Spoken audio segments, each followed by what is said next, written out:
Chapter 81, Exploring. Naruto spent the first few hours in Uzu simply walking around and imagining how the village would have looked with people in it. The village looked vibrant. Still, the collapsed buildings and completely empty streets gave it an eerie atmosphere. Naruto felt melancholic walking through the remainders of the village. There were various signs that thousands of people used to live there. The destroyed houses gave you the feeling that they were all slaughtered, which was what happened. The Uzumaki clan was too strong, their seals too fearsome and powerful, the combined strength of 3 major villages and their allies too much for the Uzumaki clan to handle. Tens of thousands had stormed the village, razing it to the ground, destroying everything. The few survivors spreading across the elemental nations. Naruto walked around looking through the remains, finding remnants of various destroyed seals. From what he could see, they were used to produce light. They were quite complex, but Naruto already knew the exact seal as it was present in the scroll of Uzumaki. He just simply hasn't explored all the combinations he could create with the seals that he knew. It amazed him how advanced Uzushiogakure was in comparison to other major villages like Konoha. They spent millions of ryo a year producing electricity for lighting, meanwhile it could all be automated and cost-free with a single seal.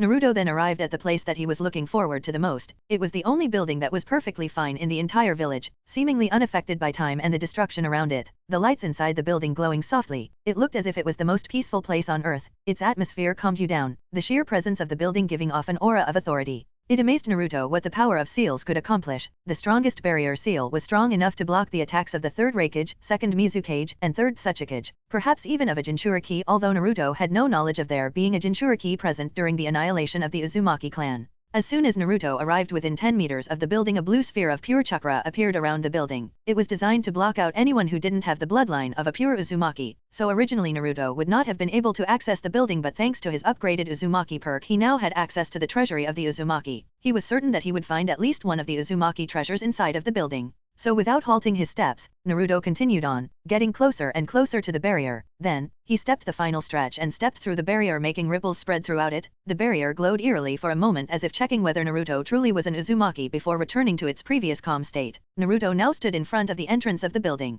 The building itself was quite large, comparable in size to the Hokage's office in both height and width. It was made mainly out of wood that had been coated in a beige color, and the frames of the building were colored red, similar to Naruto's current hair color. If Naruto looked closely, he could see hundreds of minuscule seals covering the walls of the building, many having to do with the ability to resist time and to automatically repair the building. Naruto pushed open the entrance and entered a reception area, with various chairs and a reception desk in the center, a giant metal door behind it. Naruto walked up to the metal door and attempted to open it, to no avail. It was coated in hundreds if not thousands of gravity seals, making it impossible to move. So Naruto spent a moment looking through the scroll of the Uzumaki before he found the way to open the door. There was a part of the scroll that was titled How to Open the Vault, which was most likely the way to open the giant metal door. The scroll depicted a specific pattern that you had to flare your chakra in to gain access to the vault, which was blocked off by the ginormous door. Naruto attempted to open the door, and with his practically perfect chakra control he easily succeeded. The giant door glowed similarly to the barrier around the building and opened automatically, not creating a single sound. It revealed a set of stairs that headed downwards. It was well lit, but Naruto wasn't able to see the end of it from where he stood. He was quite impatient, so instead of walking down the stairs he instead jumped on the roof of the stairs and ran upside down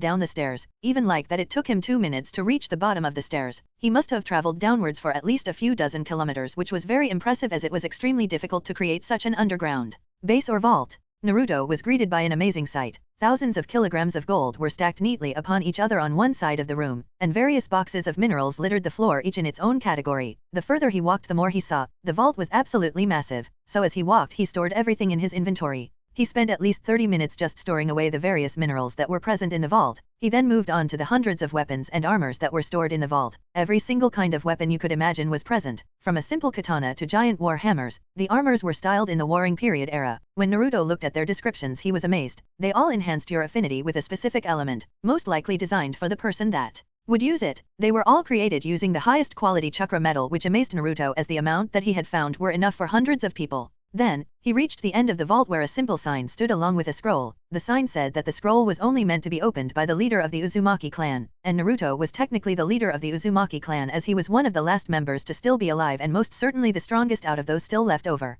So Naruto took the scroll and opened it. Chapter 82, Uzumaki Treasure. Naruto unrolled the scroll and started reading through it. If you are reading this scroll, then it means that you have been selected to become the next patriarch of the Uzumaki, or through some unfortunate event you are the last remaining Uzumaki. My name is Ashura Uzumaki, the first patriarch of the Uzumaki clan. I wrote this scroll to inform the next leaders of the dangers of the world and to give them advice. Let us start off with that advice. Being the leader of a clan for over a decade has made me realize many things, some good, some bad, but all beneficial. There are many types of leaders out there, like the Uchiha clan's patriarch. He is a fierce and loyal leader who only respects strength, and then you have his exact opposite, the Senju patriarch. He is a benevolent leader that strives for peace. Their styles of leading both have pros and cons, but to truly become a great leader, personally, I believe that you need to be both feared and loved. If you are taken as a fool by your people, then eventually they will revolt, but if you are seen as a tyrant, then similarly, the people will revolt. So it is crucial to be seen as a respectable figure. You are the leader of the Uzumaki, so you need to act like it. It is of paramount importance that you constantly evaluate yourself and the life that your people live. Next, I will talk about the dangers of my current world. My father, Ashura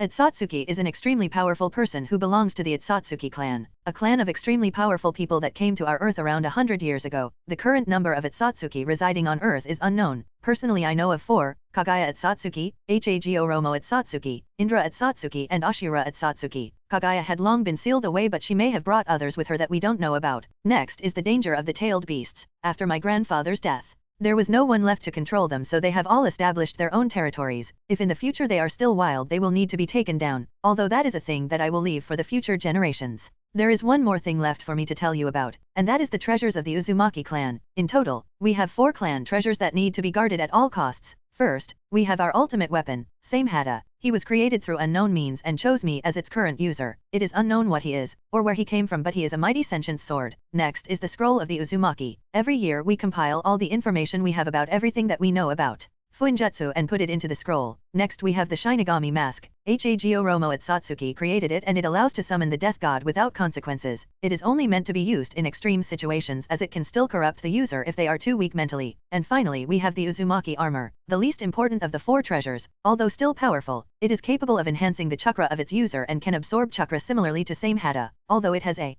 limit of a single-tailed beast's level of chakra, the armor can stop attacks up to Jonin level easily. There were even some weaker Kage level opponents of mine that couldn't put a scratch on it. It is stored in this scroll. Now the last thing that I have to tell you is to be a good and respectable leader. If we ever meet each other, I do not wish to be disappointed in my descendants. Naruto read the lengthy scroll and looked at the seal on the bottom of the seal. Now he knew that there were a total of 4 Uzumaki treasures, of which he would soon have 3. The last one he didn't know the location of, but he would ask the Hokage about it, as he most likely knew something about it. Ha, kid, you're extremely lucky, you know. I remember the brat that wrote that scroll. I fought him once and he was extremely strong. You should listen to what he's written. Those words were written by a true leader on the level of an Itsatsuki. I'll tell you about them later. You should check that armor out, Kurama said in Naruto's mind. Naruto grinned and channeled chakra into the seal. A beautiful warring era-styled armor came out. It was colored a dark red similar to Naruto's hair and had black fur on its collar. The plates of the armor folded together seamlessly, similar to a cloak. Naruto used observe and read the armor's description. Uzumaki armor. Rarity, legendary. Description: the legendary armor that was used by all previous leaders of the Uzumaki clan. It was created through the yin-yang release of Ashura Itsatsuki. It was enhanced using special sealing techniques, making it extremely powerful. It is capable of absorbing and redirecting a single-tailed beast's worth of chakra. Its durability is good enough to withstand up to multiple A-rank jutsu or a single S-rank jutsu. The armor was great, but not the greatest treasure, just like the scroll said, but it made Naruto all the more powerful. Well, you will definitely need to tell me about these Itsatsuki, but do you know anything about the Shinigami mask? Naruto questioned Kurama. Of course I know. Although I don't know its current location, I know that it was given to Konoha after the First Shinobi World War, so your best bet would be to ask the old fart, Kurama replied. Naruto pouted and started arguing with Kurama about respecting his elders and his Jinchuriki. They had similar arguments almost every day. Chapter 83, Final Treasure. After spending a few days exploring the remains of Uzushiogakure, Naruto said goodbye to his ancestors' village and island and left to go back to Konoha. The journey was boring and uneventful. He beat up a few bandits, but they were too weak for Naruto to even act seriously. He was starting to understand the pain that Jonin go through when taking care of their genin teams. It was extremely boring taking care of weak opponents. At least he had to try against someone like Yagura, who had Isabu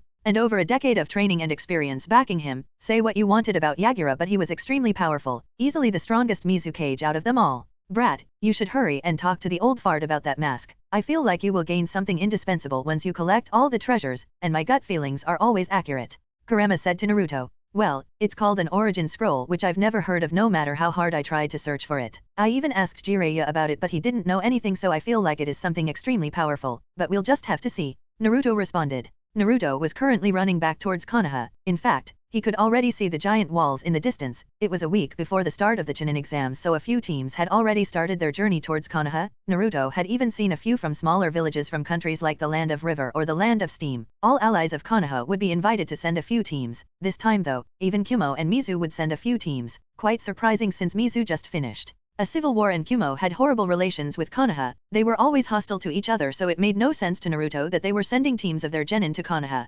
technically enemy territory. Not that it mattered. Konoha was far stronger than any other village. Naruto, Sasuke, Shino, Jiraiya, Hiruzen, Kakashi, Guy, and their large assortment of jonin and shinin were enough to take care of any village. Konoha also had many allies. Their economical and military advantage were far too large for any single village to even compare to. Iwa had larger number of shinobi and Kumo had a comparable economy, but they hated each other just as much as they hated Konoha, so they would never ally each other, and even if they did, Konoha still had the backup of Suna and Mizu, meaning that Konoha was an unbeatable beast that would decimate any village. The only way other villages could show superiority was through the Chunin exams. That was the only way for them to show off a bit, perhaps show that they weren't falling behind, but Naruto doubted that any other village would be able to win this exam. Naruto walked through the entrance of the village and immediately sensed a few foreign presences, none remarkable though. A few were comparable to someone like Kurone, but they were most likely from smaller villages that wanted to arrive as early as possible. Nothing to worry about. Naruto checked in with one of the Chunin guards and decided to immediately go to the Hokage. He didn't sense anyone inside other than the old man and his guards, so he shunshined inside, alerting the guards of who he was. He had received basic Umbu training from Kakashi and developed a special code to signal who he was. It was irritating to talk to Umbu. Using chakra signals was much easier. Naruto entered the room without any problems and greeted the Hokage. "Sup, Gigi, I came to ask you some stuff," Naruto said. Hiruzen sighed as he took a puff of his pipe. "Why do I have a feeling that I will be sighing a lot today?" he asked rhetorically. Naruto grinned. "Well, I wanted to ask you about the Shinigami mask that the Uzumaki clan gave to Konoha a few decades back. Do you know anything about it?" Naruto asked. Hiruzen sighed tiredly and simply handed Naruto a scroll that contains all the information that you need. "Now leave me alone. I already have a headache and you've been back for less than 5 minutes. Naruto smiled sweetly and grabbed the scroll. He immediately turned around and shunshined out the room, not giving Hiruzen even a chance to change his mind. Once Naruto was a safe distance away from the Hokage's office, he opened the scroll and read its contents. Basically, all it said was that the Uzumaki clan had gifted the first Hokage the mask as a marriage gift when he married the princess of the Uzumaki, Uzumaki Mito, and that he had put it into a shrine with 26 identical masks. As for why, Naruto did not know. He guessed it was to make it difficult to steal, but Naruto saw no real difficulty in stealing the mask. Naruto went to the place that the scroll described and found a rather large and run-down shrine that was soaked in a deadly energy, as if the god of death itself was present within the shrine. How Naruto had never sensed it he did not know. There were probably some presence and aura hiding seals around the shrine, making the deathly energy unsensible from outside the seals. Nonetheless, Naruto entered the shrine without hesitation. There were in total 27 masks placed in the center of the shrine. It was easy for Naruto to find the correct mask, he simply needed to find the correct one. The normal ones had a rather simple description. ONI mask. Rarity, common. Description, a mask designed to resemble an ONI. It is sold in various designs. This one is made to resemble the Shinigami that is said to once have been an ONI. Meanwhile, the real Shinigami mask had a rather different description. Shinigami mask. Rarity, legendary. Description, a mask created by Hage Oromo at Satsuki. It is capable of summoning and commanding the Shinigami without consequences, although the user has to be careful as the mask corrupts those with a weak mind. It was granted to the first Uzumaki patriarch, but it got gifted to Konoha later on. Naruto grabbed the mask and immediately felt all the deadly energy surrounding him try to corrupt his mind. The negative emotions that had accumulated in the surrounding area all rushed into Naruto trying to corrupt him, but with the simple activation of the gamer's mind all of it disappeared and Naruto's emotional state immediately returned to normal, but it wasn't even needed as Naruto would have resisted it by himself. Congratulations, the host has acquired all the treasures of the Uzumaki clan. The final requirement to unlock the origin scroll has been unlocked. The final requirement requires you to pass the test of the scroll. Good luck. Chapter 84, Chapter 84, Test of the Scroll. The origin scroll of the Uzumaki clan has awakened. If you want to gain ownership over it, beat the test it gives you. It can range from fighting the Sage of Six Paths to creating a new seal. Good luck. Naruto read the message as his surroundings warped much like when he entered an ID. The surroundings changed into a completely empty white space. "Kurama, I may need your help, so be ready," Naruto said, and waited for Kurama to reply. But Kurama never replied. The test of the scroll has to be completed entirely alone. Your connection to the chakra beast Kurama has been cut off. Your task has been determined. The scroll has reviewed your ability and concluded that it does not need to test your physical capabilities, so it will test you in what you are good at. You are required to complete the seal that you have been trying to make. The seal to indefinitely keep a chakra construct and a soul alive. You have a time limit of 1 day. Good luck. Time left, 23 hours 59 minutes and 59 seconds. Well, fuck. Naruto cursed in his mind. There were a multitude of problems that needed to be fixed in order for the seal to operate smoothly. First of all, it needed to create and stabilize chakra, and a lot of it too. The Sage of Six Paths had created the 9 Baijuyu, a similar method. The Baijuyu are basically living chakra generators. Naruto would need to create something similar that was capable of holding and connecting a soul to it, or in this case remnants of a soul's chakra. It would need to be precise down to the millionth. A single error and the seal would implode upon itself. There was also the fact that Naruto had only 24 hours to figure this all out. He would need at least a few months just to figure out how a seal could absorb or create that much chakra and not explode, and then he would need a few more months to design a multi-layered seal to be able to control that much chakra, and then, and only then would he need to figure out how to keep the chakra of a dead person from dissipating. Perhaps it would be easier to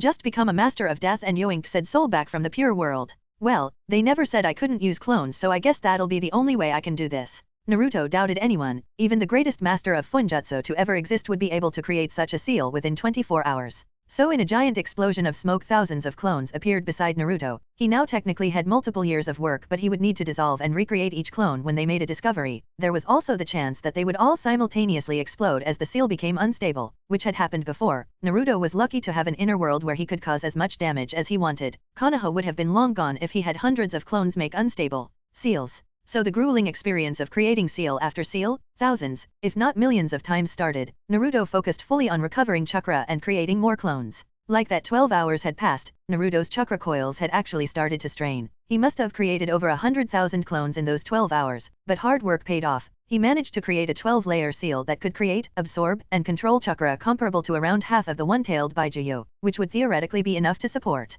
Just looking at the seal would make someone's head hurt. Hundreds of symbols were laid out in an intricate pattern in an area smaller than 5 square centimeters. Even now thousands of clones were busy calculating and experimenting with the seal, but Naruto would not be able to continue this way. His body would simply give up. He would need at least 10 minutes of rest, which could be detrimental, but it was better than collapsing for multiple hours, so Naruto forced himself into a meditative state. For 10 minutes, his chakra coils strengthened themselves and his chakra filled up to the max. Alright clones, I feel confident that the seal will be able to create enough chakra to sustain at least one person. The next step is to figure out how to contain a dead soul's chakra and to convert our seal stored chakra into that person's chakra to keep them alive. For now, we don't need them to become a physical construct. It is enough if they can be sealed into me like Karema. Expect not physically but mentally, if that makes sense. Naruto said telepathically. He was connected to all of his clones and could communicate using his thoughts. Boss, it really doesn't, but with another 100k of us we'll probably figure something out. Just keep creating us. The clones responded telepathically. Naruto sighed and the explosions restarted. Throwing in an external source of chakra completely threw off the balance, so the clones started creating more and more explosions.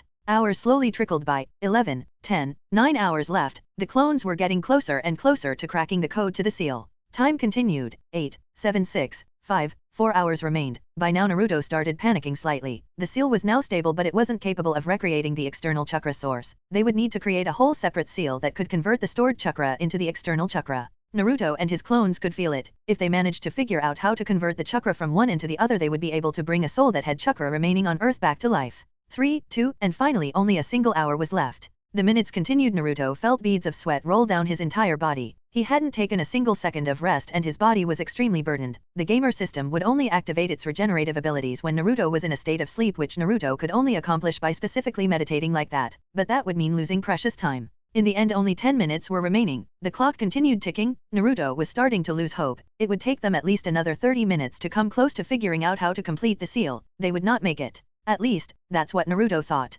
Boss, I fucking did it. I figured it out. A clone screamed and immediately destroyed itself. The experience entered the mind of every single clone and they immediately started testing what the clone had done. Each came back with 100% success. Time remaining, 52 seconds. Naruto glanced at the time and immediately entered his inner world. He couldn't see Karema, but he could still see the seal. If he tried ripping it off the cage, it would activate the safety measures and Naruto would come face to face with his father's chakra. So without hesitation Naruto ripped off the seal and he immediately sensed a chakra signature appear behind him, quite similar to his own. Naruto turned around and came face to face with his father. They looked extremely similar. If Naruto wasn't enhanced by the gamer system, he would look pretty much like his father except with a slightly rounder face. Dad, I don't have time to explain what's happening. Just trust me. If this works, then I will be able to bring you and Mom back from the dead, so don't interfere. Naruto said and ignored whatever his father said. He immediately summoned a brush and multiple liters of ink. He had 40 seconds left, so he would need to do this fast. He wouldn't be able to use the scroll to instantaneously apply the seal, so he would need to do everything by hand.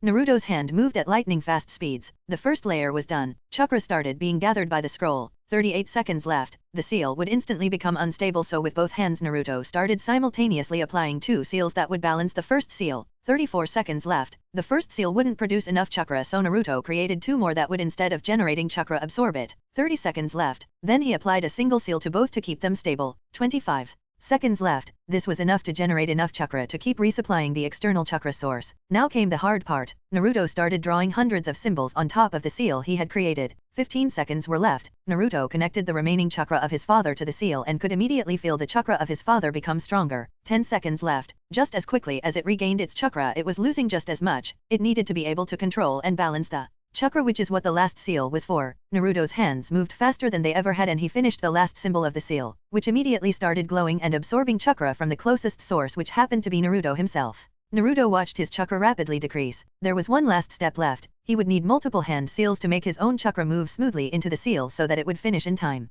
Naruto went through 10 hand seals in less than a single second and shouted, "Fuinjutsu, chakra anchoring seal." Then everything went silent. Naruto held his breath, not daring to breathe.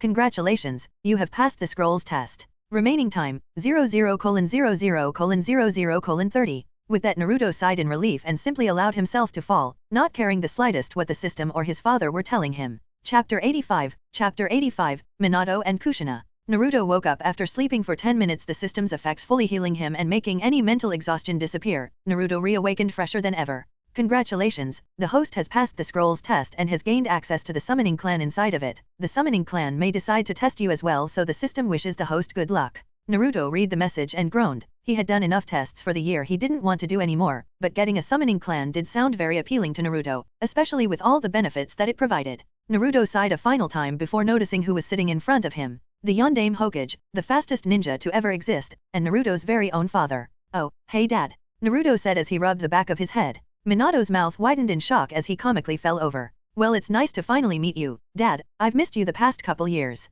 Naruto said casually. Minato didn't know what to say. He was simply too shocked to even utter a word. His son had just created the most incredible seal he had ever seen in his life and applied it to him so that he could live on infinitely as a chakra construct. If there was anything he could say, then he would tell Naruto that he was proud of him, but Naruto's nonchalance threw him off completely. "And Naruto, I don't know what to say. That was incredible. How did you manage to layer so many seals so quickly? The balance should have been completely thrown off from combining those 2 types of seals, and generating that much chakra should make the seal implode. Just how did you manage it?" Naruto smiled. His father was a sealing master comparable to an Uzumaki sealing master, so he must have known that what Naruto had just accomplished was an incredible breakthrough in Fuinjutsu. Individually the seals he used weren't that impressive, but the sheer scale and combinations he used made it one of the greatest seals next to the 8 trigram seal and the Reaper Death seal. Minato inspected Naruto, and now that he looked at him better, Naruto seemed like a completely different person compared to him. The only things that were similar were their facial structures and their blue eyes. Minato had to look up to look Naruto in the eyes, and Naruto's body structure was completely different. Naruto's build was the optimal build for everything, meanwhile Minato was built solely for speed.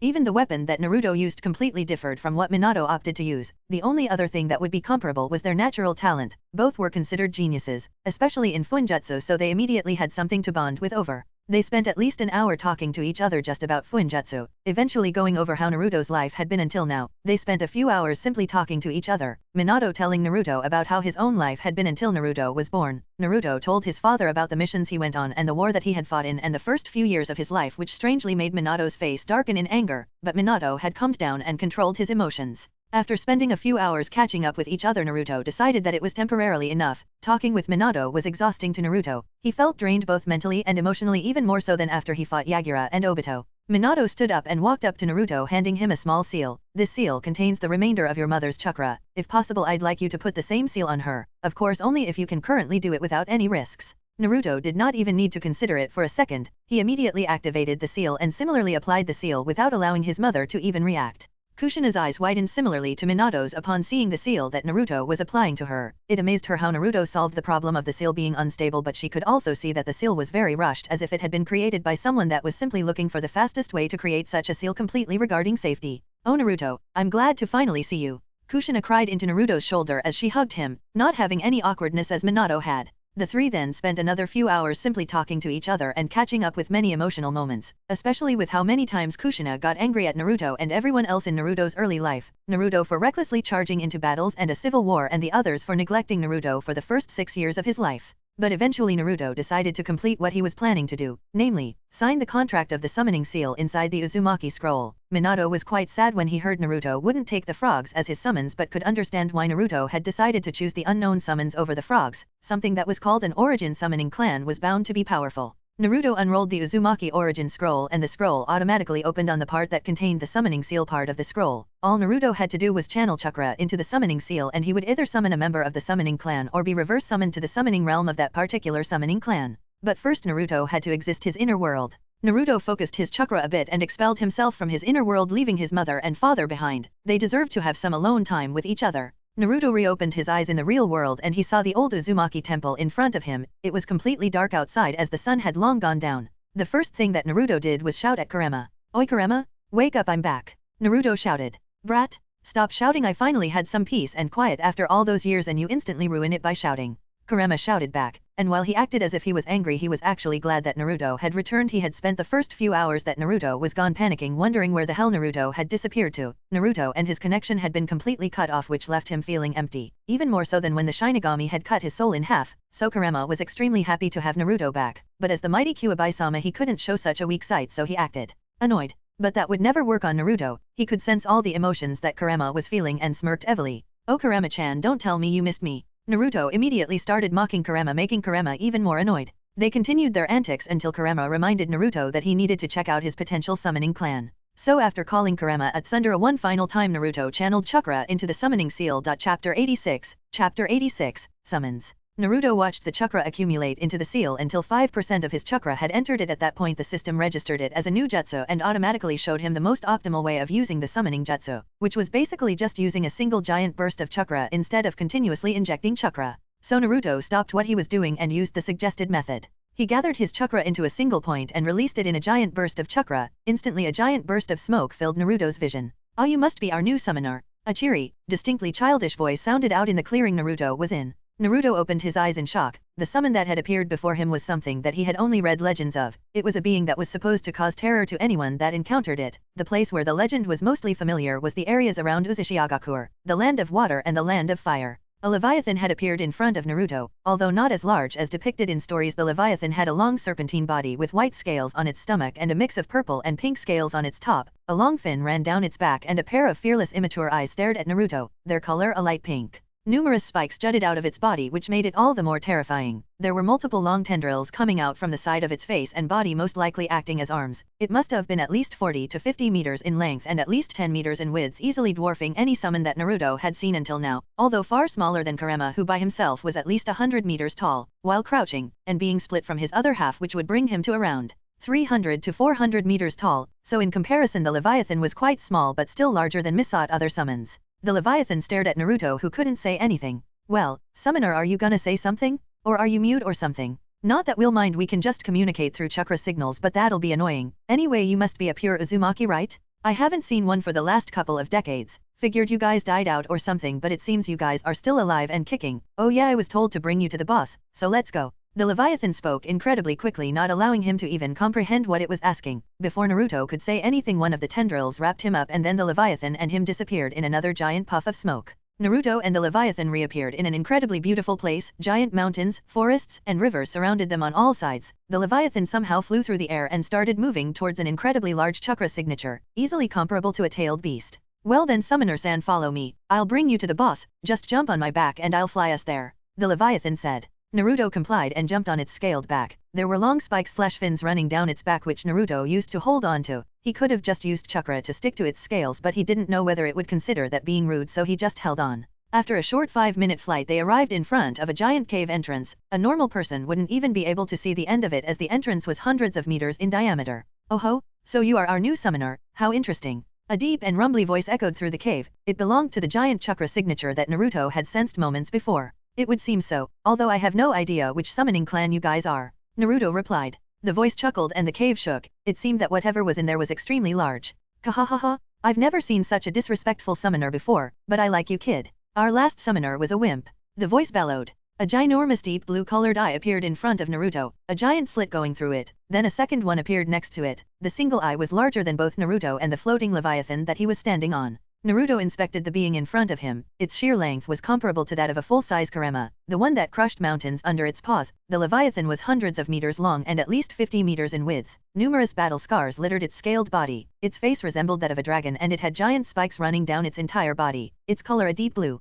But Naruto didn't feel particularly scared. He was more so impressed. He had gotten used to seeing giant creatures through the various IDs he had gone through, although none as powerful as the being before him. It's nice to meet you. I am Uzumaki Naruto, the greatest ninja that will ever exist. Naruto introduced himself shortly. Ho ho ho, that is quite an assumption to make, kid. I've seen thousands of powerful ninjas and while you're comparable to a few, I'd say you're still far away from being truly the strongest to ever exist, especially with people like Hagoromo flying around. Either way, I am the boss of the Leviathan clan, Ryujin. The little one you are standing on is Kara. She guides the new summoners around and is a caretaker of the clan, but you are not yet a true summoner of our clan. You first have to get your personal summon, Ryujin informed Naruto. First you will have to get your own personal summon who will be your companion until the end of your life. You are in luck, you will only have to wait a month and a few weeks perhaps. Until then you can learn what there is to know about the Leviathan clan. I can't have our summoner running around like a fool, Ryujin said. Wait, why do I have to wait so long? Naruto shouted out in a panic. He didn't have an entire month to stay here. He needed to be back in Konoha for the Chunin exams. Well, the newest batch of kids will be born then, including my very own, so if you're lucky you could have someone of my descent as your summon, but don't get any weird thoughts, I'll kill you before you can even do something to my kid. Then again, you could have an older personal summon, but since you still have to learn a lot of things to learn, it's better for you to wait here, and since you can't leave you'll have no choice but to stay here. Only a Leviathan can leave this place by their own free will, so you're stuck here either way until you have your own personal summon, Ryujin said to Naruto. Naruto sighed. The old man is totally gonna kill me. Kurama just snickered in the background. Chapter 87, The Wait. The first thing that Naruto had to do was jump on Kara and head over to another mountain. Ryujin had told him that he would first be educated about the various summoning clans including the Leviathan clan, so they headed over to a place called the Mountain of Wisdom. So Kara-san, could you tell me a bit more about this Mountain of Wisdom? Naruto questioned the purple Leviathan. Well, there is a lot to say about it. The mountain was created many centuries ago by the boss and one of the elders, namely the Elder of Wisdom. He's one of the oldest Leviathans around including the boss. Don't say that to him though. He doesn't like being called old, but it's fun seeing him get mad about it all the time. Kara snickered. Anyway, the mountain is said to contain all the information that the Leviathan clan possesses and is guarded incredibly well, by multiple of us actually, and the Elder himself, but that's basically all it is. You'll see for yourself when we get there. Kara finished explaining. Naruto and Kara flew for well over 20 minutes and flew past countless giant mountains, a few of which Naruto could sense Leviathans living on, or rather in, as they all stayed in massive caves much like Ryujin. But eventually, the two arrived at a particularly large mountain where Naruto sensed 5 presences. One in particular stood out as it was much stronger than the other 4. Naruto assumed that that was the Elder. Kara flew to the top of the mountain and passed in through a giant cave entrance. Naruto could sense various seals surrounding the entrance. If Kara wasn't with him, Naruto would have been fried alive and burned to a crisp. At least if he was any weaker than he currently was, he could easily bypass the seals and enter the cave by himself, but there wasn't any need as Kara's presence deactivated the seals. The two then flew down a large cave system and eventually arrived in front of a huge gate where 4 Leviathans were floating around chatting with each other. The 4 noticed Kara's presence and greeted her. Hey Kara? It's a surprise to see you here. You're the last person I expected to be around here. One of the Leviathans joked. Kara's eye twitched. Hey, that's not nice. I'm here to bring our new summoner to the Elder. Kara shouted angrily. All 4 Leviathans perked up at that. A new summoner? There hadn't been one for decades. They wondered how strong the summoner was. Well, it's nice meeting you guys. I'm going to be your new summoner. I hope we can get along, Naruto said with a smile. Oh, all 4 Leviathans oath at the same time, sensing Naruto's chakra signature, and most likely sensing that he was at least a cage-level opponent. Naruto rubbed the back of his head as all 6 of them stood there in awkward silence before Kara fed. HMPF, stupid guards, open the dim gate already, can't keep the Elder waiting too long, Kara said. The 4 Leviathans grinned and each of them channeled their chakra into the gate, which started opening by itself. Kara went through immediately and flew into a giant opening where countless unknown blobs of light floated through the air. Naruto didn't know what they were, but he could sense chakra coming from them, albeit very little. Ho ho ho, Kara-chan, I see you've brought the young summoner to me. Ryujin must have told you to bring him here. It is nice to meet you, young summoner. My name is Akira, and I am the Elder of Wisdom, the smartest of all Leviathans and the Keeper of Knowledge. Funnily, Naruto expected the Leviathan of Knowledge to be the same size as Ryujin or perhaps a bit smaller, but what he saw was completely out of his expectations. Akira was small, very small compared to the other Leviathans. Even Kara, who was 30 meters in length, far outclassed him in size. Akira was perhaps 5 meters in length and about 2 meters in width. He had dark green scales and long white tendrils resembling a mustache and a goatee on its face. It had a spiked fin running down its back and multiple wing-like appendages on both its back and front. Indeed, it is very nice to meet you, Akira-san. I am Uzumaki Naruto, and I hope to be able to learn a lot of things under your guidance. Naruto introduced himself with a small bow of his head. Ho ho ho, I haven't had a student in a long time, so I am quite rusty at the moment, but I don't doubt that you will be a quick learner. I hope you are ready to learn. I won't allow you to leave until you know everything there is to know about being a summoner. I will also have to teach you proper etiquette lest you end up like young Kara. Akira joked. Kara grumbled and turned around with a huff. Well, have fun, summoner. I have matters to attend to. Kara then flew away back through the giant gate, which immediately closed as soon as she left. Naruto chuckled at her antics and wondered what kind of matters she had to attend to. Don't worry about her. She is merely saying that in order to escape from me. I still fondly remember the days when I taught young Kara all there was to know about being a Leviathan. It must have been at least 200 years ago. She was just a young sapling back then, but she's bloomed into a beautiful flower, albeit a very disrespectful one. Akira chuckled fondly as he reminisced about the times that he taught Kara. Oh, how fun those days had been. Well, let's not dwell upon the past. I have a few things to show you first. The blobs of chakra floating around us, in short, are basically books. In other words, they are information stored away into the chakra of the world and formed into balls of chakra. All you need to do is simply inject a minuscule amount of your own chakra and all the information inside the information ball will be shown. I will let you discover for yourself how they work. Meanwhile, I will compile the most pressing of the information that you need to know. It will take me about 10 minutes, so by then I expect you to know how to use the information balls. Sigh, this will be a long month, that's for sure. Naruto sighed in his mind and started experimenting with the information balls. Chapter 88, Chapter 88, Spring. Naruto basically spent the entirety of the following month with Akira. He read over 1,000 books and learned many things about the previous summoners and the other summoning clans in general. The Leviathan clan was quite different than the Toad clan, for example, whereas the Toads had 2 elders, a boss, and the Great Toad Sage. Meanwhile, the Leviathan clan had the strongest member at the top, Ryujin, as the boss, and 4 other elders who assumed a leadership position. There were many kinds of Leviathans, as every 5 decades new ones would be born. Those types included messenger, shield, attack, spying, and even jutsu-focused Leviathans. Messenger and spying types were usually very small in size, usually between 1 and 2.5 meters in size. The other types didn't have specific sizes, as they ranged anywhere from 10 to somewhere around 500 meters large, the 500-meter large one being Ryujin. Naruto also read some more about the battles they had been part of, but there were only a few mentions of the Leviathans fighting outside of Uzushiogakure and the summoning realms, one of which was against Isabu, the 3-tailed beast, which was most likely why Yagura had told him to visit the ancient ruins of Uzushiogakure. Another thing that he got to know was that same hada was forged by Ryujin using her scales as its outer layer and her chakra as the basis. It was then gifted to the first Uzumaki leader, and then it was later on stolen from an Uzumaki clan member. A few decades later, Mizugakure found same hada in some random Rouge ninja's hands and promptly declared same hada as one of their treasured swords. That was also when the 7 swordsmen of the mist came into existence. The other 6 swords had actually been forged by someone in Mizu, and it would have originally been the 6 swordsmen of the mist, but through same hada it became the 7 swordsmen of the mist, although it was now doomed to be what it was originally meant to be, the 6 swordsmen of the mist, as Naruto didn't plan on giving Mizugakure his sword. Sigh, Akira-sensei, do you know when the eggs are hatching? Naruto asked while sighing boredly. He was spending all his time reading the books of Akira, but there weren't many left. At most they would last for another week before he would need to find something else to do.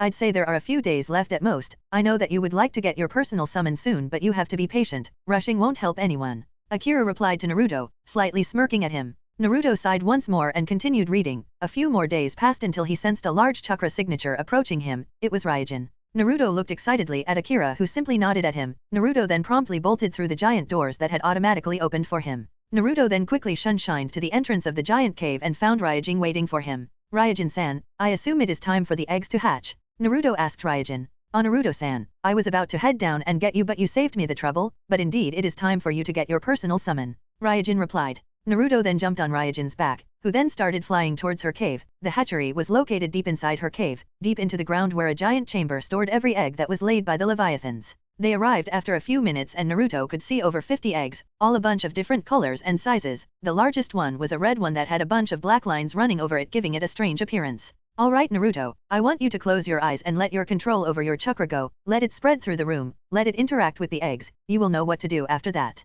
Ryujin smiled at Naruto and left the cave, leaving him alone with the eggs. Naruto slowly closed his eyes and gradually let go of his chakra, gently spreading it through the room, allowing it to interact with the eggs. It was a weird feeling. Naruto could feel the Leviathans inside the eggs reply to his chakra. Some replied in a lazy manner, others replied like excitable puppies, but none gave him the feeling that he was looking for. It was as if he instinctively knew that they were not the ones for him. There were only 2 more eggs left that he had yet to interact with, the giant red one and another one that was actually the smallest egg of them. Naruto allowed his chakra to flow to the giant red one first. It replied similarly to many of the other ones, like a puppy that saw a butterfly for the first time. Sadly, it didn't give him the feeling that he was looking for. With hope filling his being, Naruto directed his chakra to the final egg. It was quite small, only half a meter in size. All the other eggs were at least 1 meter large. But there was something different about this egg. It was a pristine white, almost holy looking. Naruto allowed his chakra to flow and it naturally guided itself to the small Leviathan inside of it. Naruto felt a gentle feeling run through his body, as if he had found something that truly resonated with him. He then realized, this was the Leviathan that would become his personal summon, his partner for the rest of his life.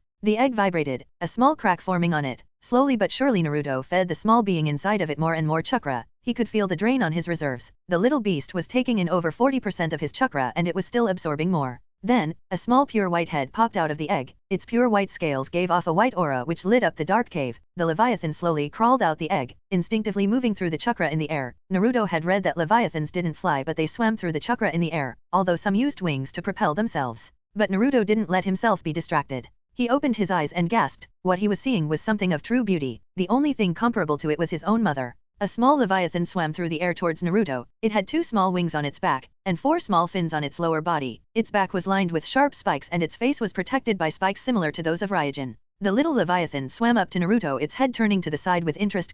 It made a cute noise, not knowing how to speak just yet. Congratulations, the host has successfully bonded with a summon. Would you like to name her? Y/N. Naruto read the notification while rubbing the top of the little Leviathan's head. Its spikes not hard enough to protect itself yet. Naruto clicked yes, a name already present in his mind. Haru. The name flowed out of Naruto's mouth. The Leviathan no Haru twirled in the air happily hearing her new name, seemingly happy with the choice. Naruto felt like it was the most fitting name for her. She was a new beginning, a new life on earth. Just like in each spring where new flowers bloomed, she would bring spring to the world, allowing peace to blossom. Chapter 89. Chapter 89. What the hell happened? Naruto walked out the cave with Haru coiled around his neck. She was around half a meter in length, not even the size of a single scale compared to her mother. Naruto stared up at Ryujin, who was staring at her daughter fondly. Haru similarly stared back at her mother but did not move from Naruto's neck. Well, Naruto-san, I will need to borrow my daughter for the next month or so. I will be training her. Since I can tell that you would like to head back to your village, I will personally bring you back, but this will only happen once. The next time you will need Haru-chan to bring you out.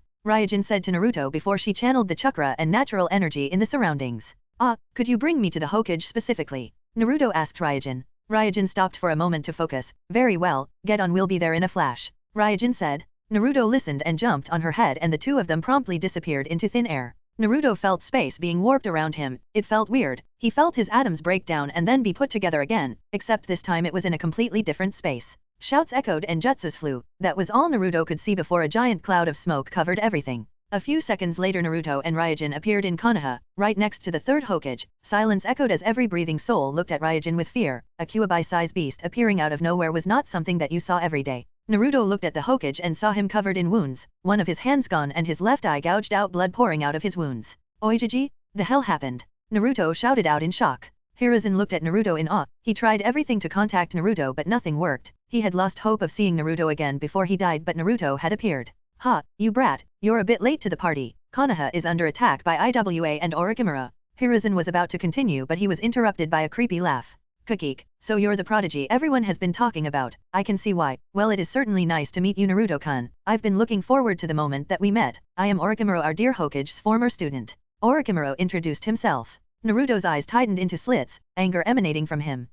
So you're the tailed beast of Konoha? Today will be your last. An old decrepit voice sounded out from above them. There Naruto could see that Tsuchikage floating on a white sphere. Oniki was a short old man and the third Tsuchikage, an extremely powerful ninja that had battled against some of the greatest shinobi to ever live. Naruto glared at the two, his chakra showing itself. An angry oppressive aura surrounded the entire village. It caused many of the weaker shinobi to instantly pass out. Only Jonin-level shinobi were able to withstand it, and a few weaker ones who had been in the presence of a Baijuya before. Orochimaru's face darkened. Oniki, it seems like the two of us won't be enough, so why don't I call some old friends to help us? Hold them off for a few seconds please. Orochimaru said and instantly slammed his hands on the ground. Naruto recognized the jutsu he was about to use, the impure world reincarnation jutsu that could be used to call back the souls of the deceased. Naruto instantly shot out bullets of water that speeded towards Orochimaru. Sadly, a wall of earth appeared before the bullets and stopped it, but they were easily broken apart. Naruto growled. A blood-red chakra appeared around him, and a Rasengan charged in his hands. It instantly formed and Naruto dashed towards Orochimaru. Oniki didn't waste any time either and he immediately formed a dust release jutsu.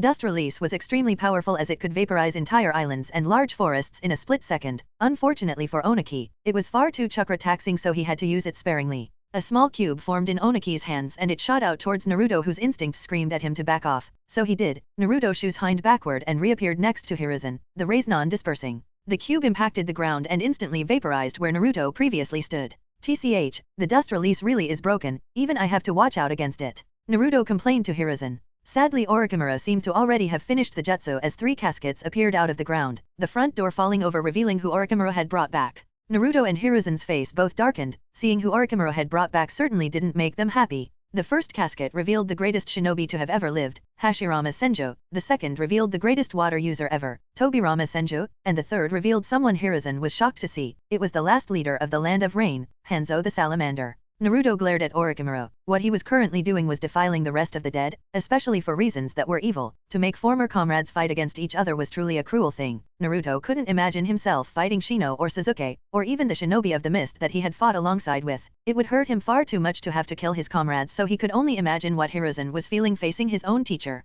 Orochimaru, I understand that you hate Konoha, but to bring its former leaders back from the dead, I never imagined that you would do such a thing. It seems that I was right to choose Minato as the 4th Hokage, and not you. Hiruzen voiced out, devoid of emotion. Orochimaru merely growled and swung his hand, the 3 immensely powerful shinobi jumping into action, giant trees sprouting from the ground, waves of water appearing out of thin air, laced with poison from Hanzo. Hey, old man, you focus on Orochimaru, I'll deal with the rock humper and the other 3, I've been quite bored this past month. Naruto grinned at Hiruzen, who couldn't help but sigh tiredly at Naruto. Truly only Naruto could be so nonchalant about facing 4 former Kage. Chapter 90, Fighting 4 Kage. Naruto immediately jumped into action, the chakra of Kurama flowing through his veins. He hadn't spent the past month lazing around and reading books. He spent most of his time in an ID rampaging on the poor monsters unable to withstand his rage, although that was only for a day, as he learned how to control Kurama's chakra in its entirety, which meant transforming into the full 9 tails. An interesting thing that he tried was integrating the heavenly gates with tailed beast mode. It worked.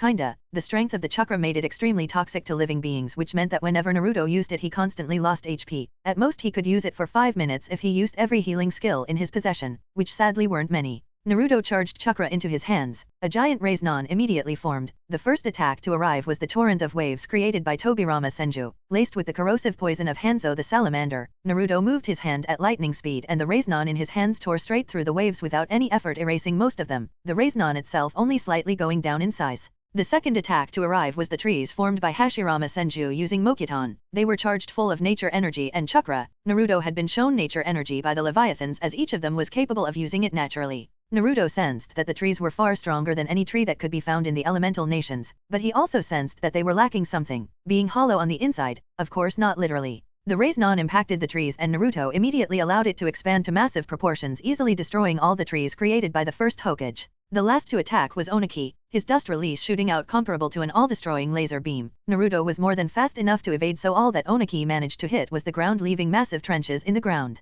Ryujin, Oniki is a dangerous opponent, and you're far too big of a target. Please return to the summoning realm. I will deal with them myself. Thank you for bringing me here, Naruto said to the giant Leviathan that was observing the battle below her. As you wish, I shall be ready for your call if you require any assistance from me, Ryujin replied and disappeared in a giant puff of smoke. Naruto sighed in relief. He was worried that she would be hit by the beams of the dust release and be injured. He didn't want to test whether she was strong enough to withstand Oniki's attacks. Pohahahaha, kid, I like you. You better become the next Hokage, you hear me? Naruto looked at the man shouting at him, the first Hokage, the founder of Konoha and the strongest shinobi to have ever existed, just saying that he should be the next Hokage. Well, I appreciate you, Hashirama-san, but I'd rather not. Too much paperwork. Naruto hoped that no one had heard the man, otherwise he would be doomed to years of boring work behind a desk.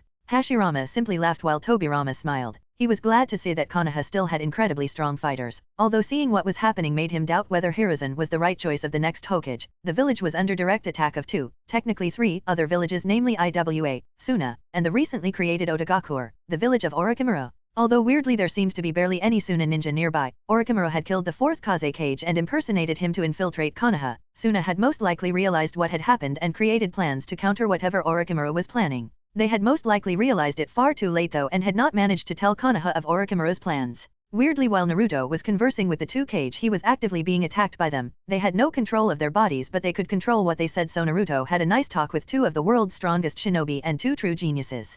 Hanzo was grumbling about being disturbed from his rest and Oniki was busy cursing Konoha and their unimaginable luck of having too many geniuses. A and S rank jutsus were being thrown around like nothing, destroying even more of the area. Each of them had giant chakra reserves, Oniki having the smallest but still large enough to fire off dozens of S rank jutsu and not die of chakra exhaustion. Naruto had discovered that the reanimated cages were nowhere near their true strength, merely being around 25% as strong compared to their primes when they were alive. Still, fighting a fully powered Tsuchikage and 3 highly skilled incredibly powerful shinobi was not easy, not even for Naruto. He had to use same hata repeatedly to refill his chakra reserves. Naruto was busy coming up with a way to disable the seals controlling the 3 reanimated cage. They had seals on their foreheads, but it was quite difficult to get close long enough to be able to deactivate them, and any time he destroyed a part of their bodies they would simply regenerate it. While Naruto was busy fighting the 4-cage, Hiruzen was busy trying to defeat Orochimaru. They were pretty evenly matched, but sadly age had long since caught up to Hiruzen and his strength and stamina had greatly diminished. In his prime he would have been able to deal with the likes of Hanzo and Tobirama, or even Orochimaru, but now,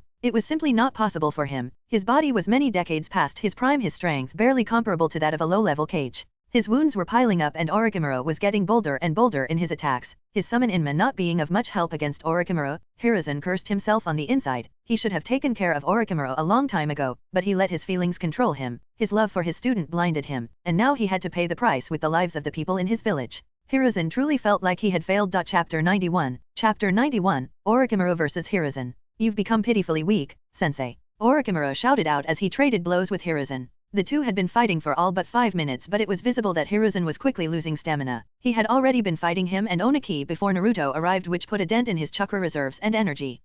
As if I would lose to someone like you, Orochimaru. I had truly believed you to be the greatest of my students, but how could I have been so wrong? Hiruzen said sadly. Orochimaru scowled and slashed at Hiruzen, his Kusanagi clashing with Inma, the transformed summon of Hiruzen. Come on Hiruzen, we need to take him out quickly. I doubt the brat can take on 4-cage level opponents by himself, Inma said to Hiruzen. Naruto was still busy fighting his opponents, not managing to get in any hits, as fighting even a single cage level opponent was tricky, not to mention 4 of them at the same time, especially if those opponents were people of their status, all 4 having been called the strongest to ever live in their respective village, with the exception of Tobirama, but he held the title of the greatest genius, having created the jutsu that was currently being used on him. Hiruzen cursed in his mind. He didn't have much left in him and at this point he would lose against Orochimaru. Hiruzen rapidly made hand signs and put his hands up to his mouth, fire style, dragon flame bomb. A giant stream of fire blew toward Orochimaru, melting the ground he was standing on. Orochimaru dodged to the left, but before he could do anything a shadow clone of Hiruzen engaged him in battle, Hiruzen himself charging up more jutsus to throw at Orochimaru. Eventually, Hiruzen managed to get a few hits in critically wounding Orochimaru. With blood pouring from his wounds, Orochimaru's mouth widened to inhumane levels. Hiruzen watched in horror as an entirely new Orochimaru emerged from his previous body with saliva and other bodily fluids dripping from his body. Damn you sensei, to think I have to resort to this fighting someone as weak as you, how disgusting. Orochimaru glared at Hiruzen. But this was where he committed a fatal mistake. Hiruzen didn't simply stand around doing nothing, no, he instead prepared the strongest and most destructive jutsu that he knew. Hiruzen quickly created 4 clones and surrounded Orochimaru, each clone charging a different jutsu. 5 style, massive combo jutsu. Hiruzen shouted out and the strongest jutsus he knew of each style immediately bombarded Orochimaru. Giant arcs of lighting, entire boulders, a flame even stronger than the previous one, a giant dragon of water, and massive blades of wind all impacted Orochimaru at the same time. Orochimaru was far too late to notice and in his desperation raised a dome of earth around him in a last-ditch effort, but alas, a small dome of earth was nothing compared to Sarutobi Hiruzen's greatest jutsu. A giant explosion sounded out and an enormous crater immediately formed. Orochimaru was nowhere to be found. Hiruzen, watch out, that was all Hiruzen heard before he felt a blade slice through his stomach. Kukik, did you really think that was enough to take me out, sensei? Orochimaru chuckled once more. How foolish of you. Hiruzen smirked. I could say the same to you. Orochimaru's eyes widened, a feeling of dread creeping up his spine. Sealing jutsu, Reaper Death Seal. Hiruzen shouted out and the entire battlefield seemed to stop. An aura of death permeated the air. A giant demonic-looking being appeared behind Hiruzen, a manic grin on its face, a knife in one of its long-nailed hands. I have committed countless mistakes during my time as Hokage. One of them was letting you get away that night many years ago. Today I will make up for my mistake, Hiruzen declared, holding on to Orochimaru tightly. Hiruzen had never been as good at sealing as Minato was, who could use the Reaper Death Seal even from a small distance. Hiruzen had to get close to his opponent to use it. A look of horror appeared on Orochimaru's face. He knew very well what jutsu Hiruzen was using and he was shocked that the teacher that loved him so much would resort to such extreme means. People truly changed with time. Hashirama, I command you to kill sensei. Orochimaru shouted out and almost immediately an entire forest was thrown their way, coupled with countless sharp spikes of wood threatening to impale Hiruzen. Inma quickly transformed back to his monkey form and destroyed as much of the wood as possible. Luckily for them, Naruto managed to stop Hashirama from creating any more attacks, even managing to destroy his entire body, which would stop him for a few minutes. But one thing that Hiruzen hadn't accounted for was Kusanagi. Orochimaru's mouth opened and the sword extended from within his mouth. Hiruzen barely managed to position his body so that it wouldn't pierce through his heart. Instead, it pierced just next to it, going straight through one of his lungs.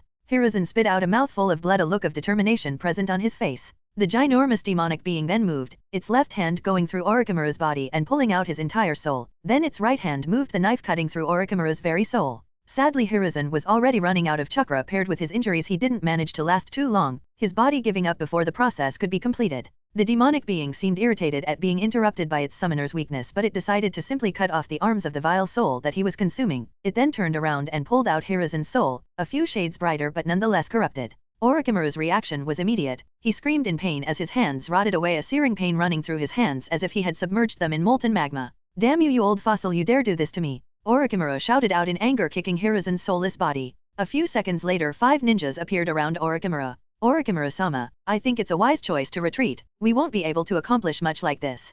"Kabuto," Orochimaru's right-hand man said.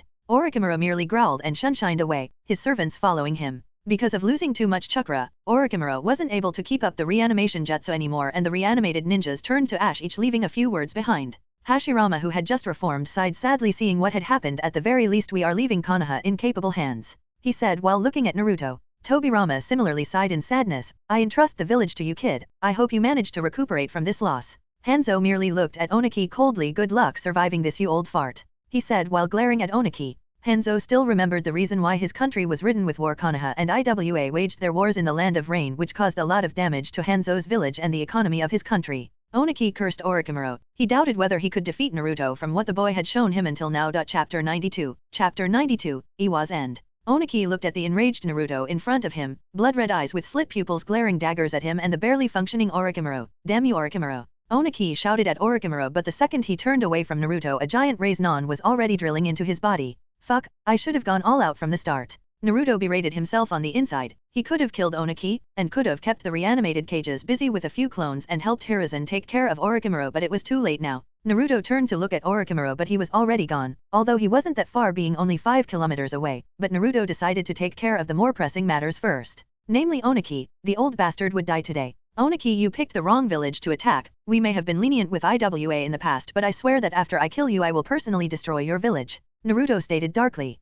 Oniki glared at Naruto, his left arm completely disintegrated and his cloak gone, showing his scarred upper body. Naruto appeared in front of Oniki, same Hada immediately tearing into Oniki's flesh before he could even react, siphoning out what little of his chakra remained. Truthfully, Oniki was barely a threat anymore. All he had left was his skill in taijutsu and his vast combat experience, but that would never be enough against someone of Naruto's caliber, especially since he was now out of chakra, making his dust release unusable, taking away any threat that Oniki could pose to Naruto. "State your last words and I might deliver them to whatever family you have remaining," Naruto said, and raised same Hada into the air like an executioner brandishing his axe to behead a criminal. Oniki spat at Naruto. "The will of stone will never be broken. You may kill me today, but my village will never give up." Oniki glared at Naruto one last time and then closed his eyes, knowing he would never open them again. Naruto swung same Hada at Oniki, tearing him apart, same Hada celebrating about not having to take any more of the disgusting earth-flavored chakra. An Umbu squad immediately appeared in front of Naruto, looking sadly in the direction of the third Hokage's corpse. Naruto decided to speak first. "Today's events are truly sad. We have lost a great leader today, but we will not stop until we've shown the rest of the elemental nations that Konoha is not to be fucked with. Defeat whatever rock ninja remain on our territory and set up medical tents for civilians and ninjas. I will temporarily be taking over leadership." Naruto handed over a scroll that he thought he would never have to show. The scroll contained direct orders from Hiruzen that in the case of his death, if the situation was unsafe or if there was a large battle or war going on, that Naruto would take over as acting Hokage until the situation has been resolved and a new Hokage has been chosen. The Umbu squad read the scroll and 4 of the 5 members immediately left to tell everyone. The last remaining Umbu member remained to take whatever orders Naruto would give. Naruto crossed his fingers and summoned over 1,000 clones. "Take them and help evacuate and heal any civilians or ninja. I will be back soon," Naruto said, and disappeared so quickly that the Umbu barely saw a blur. The Umbu looked at where Naruto previously stood. He was known as Hawk, the 3rd fastest member of the Umbu, but he could barely even keep up with Naruto's speed. It seems the Hokage has made a fine choice in his successor, Hawk thought to himself. Naruto immediately left in the direction of Iwa. After half an hour of running he was already at the border between Iwa and Konoha. It was a small piece of land where many fights between the two villages had been waged. It was also right next to the Land of Rain, which explained why most ninja wars had been waged in the Land of Rain, at least between Iwa and Konoha. Naruto could sense a few squadrons of Iwa ninjas patrolling the border. They didn't sense him, so Naruto acted quickly, creating a clone for each squad and sending them to kill the squads before they could report back to Iwa. Naruto continued on, reaching Iwagakure in record time. Merely an hour after he left Konoha, Naruto was already in attacking distance of Iwagakure. Now he just needed to choose a way to take care of Iwa. He wondered what attack would work best, perhaps a barrage of giant rays non? Or would a Bijudama be enough to take care of them? Most likely not. They had two Jinchuriki themselves after all, but that merely meant that Naruto had to shoot more than one Bijudamas. Naruto decided to try something new. He activated the first heavenly gate, immediately feeling an immense power boost. He then created 8 clones who did the same. Naruto then focused for a minute, slowly merging his pure chakra with Kurama's chakra, creating a weird mix of colors. A cloak chakra surrounded his body, starting a dark blood red and ending in a pure white. It was the same as a flame that started blue and ended orange, except far more beautiful and far more powerful. His clones followed suit, each gaining the same cloak as him, but what Naruto wanted was something else. He wanted to completely transform into full Baijuyu mode while using the heavenly gates, but he didn't know if he had enough control to control such powerful chakra in that quantity. But he had to do it. So Naruto went through the usual process that was needed to turn into the full Baijuyu mode, his clones copying his actions. Soon 9 giant 9-tailed foxes surrounded Iwagakure, which was located in a deep valley surrounded on all sides by mountains, making it an easy target for Naruto to attack with a Bijudama. The 9-tailed foxes were made out of Naruto's pure chakra and Kurama's dark red chakra, making it similar to the chakra cloak, except the only white part were the tips of the 9 tails. Of course, this didn't go unnoticed by the populace of Iwa. A group of ninja immediately attacked Naruto. Although it was all for naught, they wouldn't be able to do anything against Naruto. Positive and negative chakra started being gathered by all 9 foxes into a giant ball in front of them. Merely a minute later, 9 giant balls of destruction were being aimed at Iwagakure from all sides. Chaos ran through the village, every single person running to the evacuation areas where they may have a chance to survive this attack. Naruto decided to end this quickly so he could return to Konoha as soon as possible, so he and his clones simultaneously shot at Iwagakure, each aiming at a different part of the large village. There were countless shouts of horror echoing through the village, children crying from the oppressive feeling of Naruto's chakra, women crying holding on to their husbands who could do nothing but helplessly stare at the giant balls of chakra that were flying towards their village. Then as soon as the Bijudamas impacted the ground, they expanded into giant explosions of corrosive chakra, evaporating anyone that it came in contact with. In a bright explosion that seemed to pass all too quickly, huge parts of Iwa were disintegrated. Silence ran throughout Iwa. The evacuated civilians could only stare in shock at the destruction that had overcome their village, many of them crying out in sheer sadness and pain at the loss of their homes and some of their families. Although large parts of the population of Iwa survived, there were bound to be countless deaths with the attack that Naruto used. Naruto decided to leave them a message. Survivors of Iwa, hear my words. Your Tsuchikage decided to attack Konoha and I killed him. Now I've come and dealt with Iwagakure. You may all blame your foolish leader for dooming you all. Now, let this be a message to the world that Konoha will not hold back against her enemies anymore. Naruto shouted out angrily, declaring Konoha's strength to the rest of the world. He was sure that the news would reach every single village in the world. He could sense quite a few foreign ninjas observing him after all. Naruto then let the chakra around him dissipate, turning back into his base form. Before Naruto could do anything, he heard a shout and turned to see a girl with short black hair charging at him, blindly crying her eyes out and glaring at him.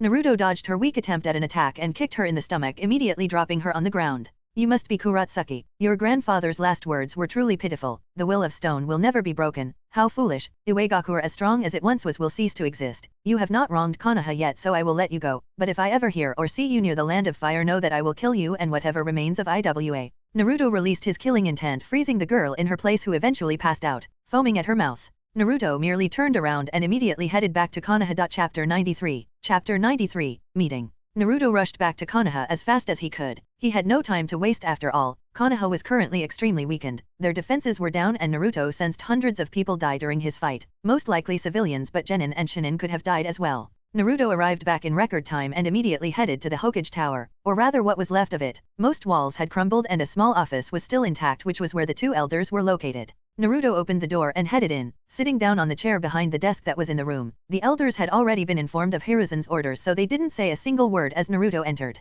Naruto sent out a pulse of chakra in a specific Umbu code, and an Umbu wearing a bird mask immediately appeared before Naruto. I want reports on the civilian and ninja casualties. I want the files of every prisoner we have brought to me, and I need a squad to be assembled and sent to Tsunade to discuss what happened today. Also, I need reports on the damage that Konoha has received. We need to start contacting merchants to procure rebuilding materials. For now I will start filling out the papers needed. I will call you in an hour. Naruto said and nodded to the Umbu member who promptly left. A few minutes later another Umbu member arrived with a stack of papers. Naruto grabbed the first of the many papers and read the words at the top, civilian casualties. As Naruto read the report he couldn't help but be mad at himself. Because of his slow actions 1,389 citizens of Konoha died. He then read the next paper, ninja casualties. In total 245 ninjas of Konoha died in the invasion. 140 of those were genin, 90 were chunin, 5 were jonin and 10 were Umbu agents. This was a significant loss to Konoha as the genin and chunin could have gone on to join the Umbu force or become skilled enough to earn the rank of jonin. There were even some students from Naruto's old class that had died during the attack. They were the ones that had been moved to the genin forces upon graduating.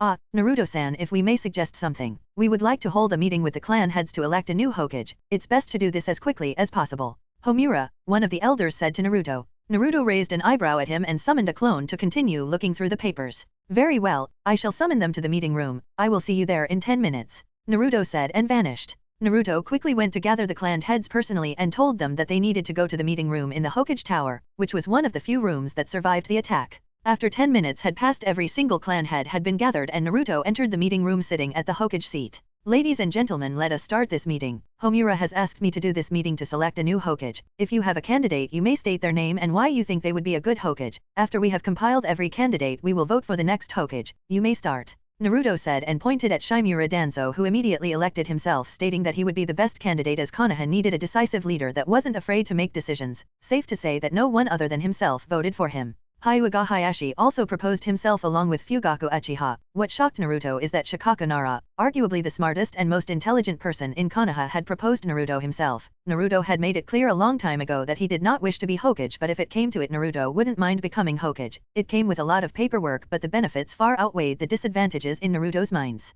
Then it was Inuzukatsume's turn to propose a candidate, and it was quite surprising who she suggested. I think that Senju Tsunade would be a great choice with our current situation. She is an S-rank ninja and a godly medical ninja. She also holds a lot of political strength through her connection to the Senju clan. It would also be a great benefit for Konoha to have her back in the village, as we could heal many of our injured ninjas. It would also be a great moral boost to the general populace of Konoha to have the Senju princess as the Hokage. It would give the civilians and lower-ranked ninjas a sense of safety, although I do admit that she may be very out of practice, so we would need someone to train her back up to top shape. But I think we all know the person most qualified to do this. As Tsum finished, she looked right at Naruto, making it clear who she was thinking of. The clan had slowly but surely voted, and in the end Tsunade was selected with 6 votes, Naruto only behind by 2 with 4 votes, Fugaku had 2 votes, and Danzo, as Naruto had predicted, got 1 from himself, same with Hayashi. Naruto nodded. Very well, it seems we have come to an agreement that Senju Tsunade is to be the next Hokage. I will personally go and look for her. I will leave a few thousand clones behind to help with renovation and to do my duties as temporary Hokage. I will be back within a week.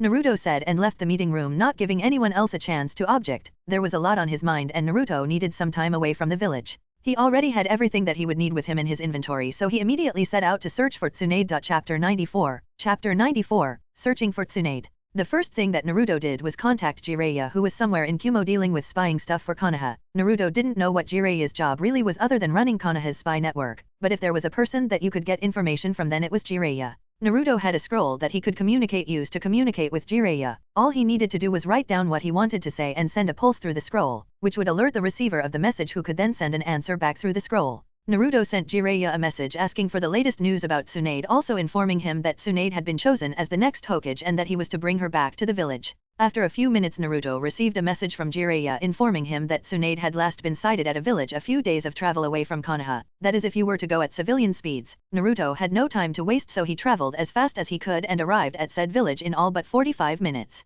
Naruto sent out a pulse of chakra, not feeling any large chakra signatures. Tsunade had most likely already left. Naruto headed into the village and found a small gambling bar. Tsunade was the most famous, or rather infamous, gambler in the elemental nations. She had a losing streak uncomparable to anyone else and owed millions of ryo to countless gamblers, gang bosses, casino owners, and other business owners who she had gambled with. All in all, she was known as the legendary sucker, not for her skills but for her shitty luck. Naruto entered the bar and found a few men playing Chohan, and some other people sitting at tables sipping liquor and having fun. Now the usual civilian's reaction to seeing an almost 2-meter tall guy with a giant sword on his back and various scars on his face was to immediately shut up and mind their business, which is exactly what happened. The joyous atmosphere immediately disappeared and everyone nervously watched Naruto as he walked over to the men playing the gambling game. I have heard rumors of Senju Tsunade being sighted here. Have you seen her? Naruto asked, not wanting to waste any time. One of the men at the table gulped and spoke. She was here 2 days ago. She played a few games with us but left without paying. I remember her muttering something about a festival and gambling.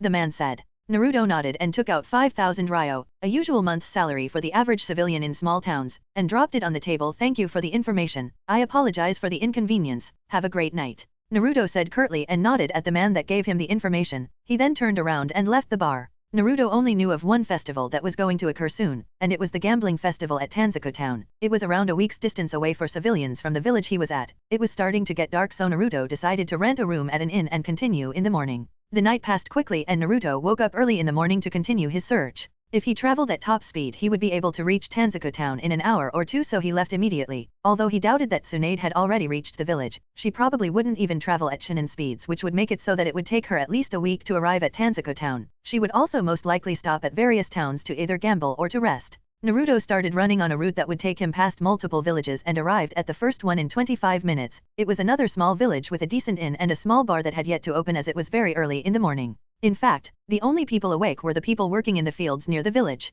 Naruto walked up to a man that was watering the crops in the field. I apologize, sir, but have you perhaps seen a blonde woman in green robes traveling through the town? The man looked at Naruto and realized he was a ninja and immediately answered, "Oh yes, I have. She passed through here 2 days ago, but she only stopped for a drink while I was in the bar. I'm pretty sure she left afterward." The man looked down at the ground, not daring to look up. This was how life was for usual civilians. They didn't have the power to do anything, so they hoped that the ninja visiting their village didn't get angered by them and left without killing anyone. They couldn't do anything against it after all. Naruto looked at the man sadly. He didn't like that the people with power could do whatever they wanted. If he wanted to, he could destroy entire villages with no repercussions. It was how the world of shinobi worked. Naruto grabbed 5,000 ryo from his inventory once again and handed it to the man. "Thank you for the information, sir. I hope you have a great day," Naruto said and smiled at the man. It had become a habit for Naruto to thank people with a few thousand while on missions where he needed to ask for information from civilians. Naruto didn't waste any more time and immediately move on to the next village, hoping to find Tsunade as soon as possible. The situation in Konoha had stabilized, but the thing that was needed the most right now was a leader. Konoha needed a leader that could lift the morale of the civilians and lower-ranked ninja. Without them, Konoha would be nothing but people jaded by countless missions and death. Chapter 95, Finding Tsunade.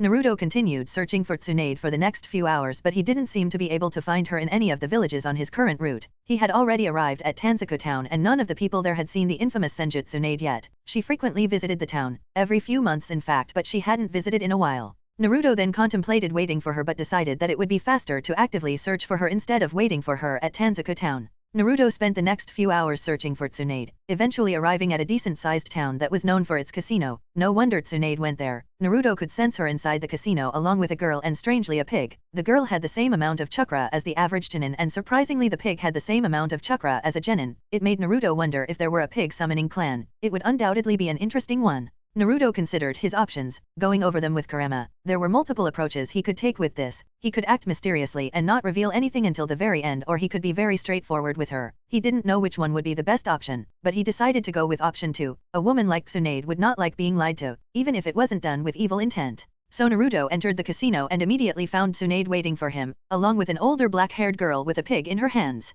Tsunade inspected the man in front of her. He was tall, far taller than anyone else other than the Raikage, and the giant sword on his back that she recognized as the legendary sword Samehada spoke volumes of his strength. The only reason she hadn't already attacked was the Konoha Hitai 8 hanging in his neck. "Might I ask why I'm being visited by a shinobi of the Leaf? I have made it very clear with the old fart that I do not wish to be approached by anyone from the Leaf," Tsunade said sternly, slightly glaring at Naruto. Naruto nodded at her. "I will be very straightforward with you, Tsunade-san. The third Hokage has died in battle and Konoha has officially entered a state of battle. You are to return to Konoha and become the 5th Hokage. If you do not come with me peacefully, then I will have to resort to force, and trust me, neither of us wants that," Naruto said, ignoring the glare that he was receiving. "TCH, like I care about what happens to Konoha. Orochimaru could attack you for all I care," she said and turned around to leave. That is exactly what happened. Orochimaru invaded Konoha with Oniki, and Hiruzen sacrificed himself to stop Orochimaru by using the Reaper Death Seal. I have reasons to believe that Orochimaru will seek you out for your skills in the healing arts. I cannot allow him to be healed,"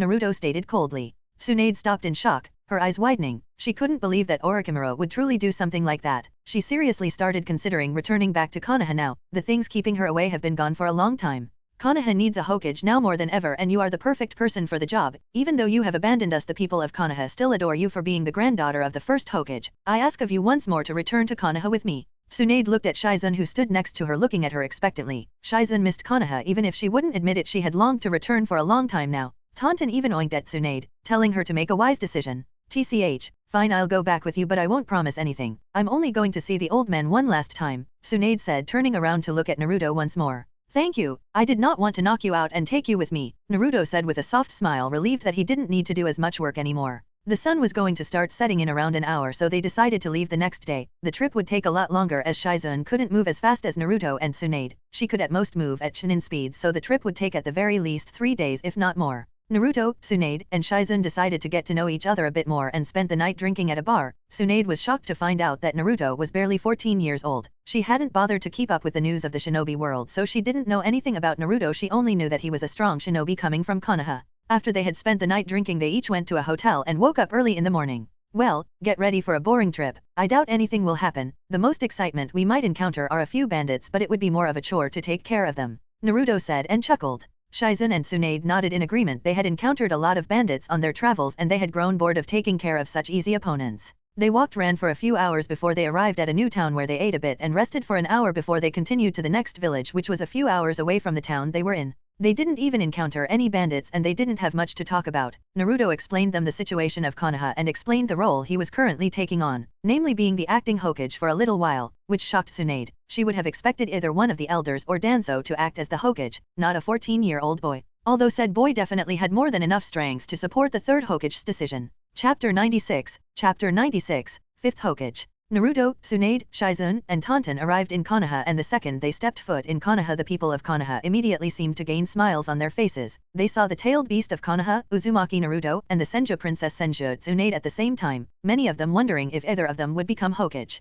Naruto smiled. He could see many of his clones running around and helping with rebuilding Konoha. Thanks to Oniki, a lot of buildings had been destroyed. Of course, Orochimaru and the reanimated cages also dealt a lot of damage, but Oniki had the biggest AoE attacks next to Hashirama, who wasn't at full power due to being reanimated. They slowly walked towards the newly rebuilt Hokage Tower and waved at the people they walked past, their mere presence raising the mood of the people. It just showed how revered the two of them were. All the civilians had long since forgotten of their hatred towards Naruto. A few basic lessons on sealing and Naruto stopping a war was all it took. The clan heads had already been notified to immediately gather at the meeting room in the Hokage Tower the second Naruto and Tsunade stepped foot in Konoha, all of them waiting for their future Hokage to show up.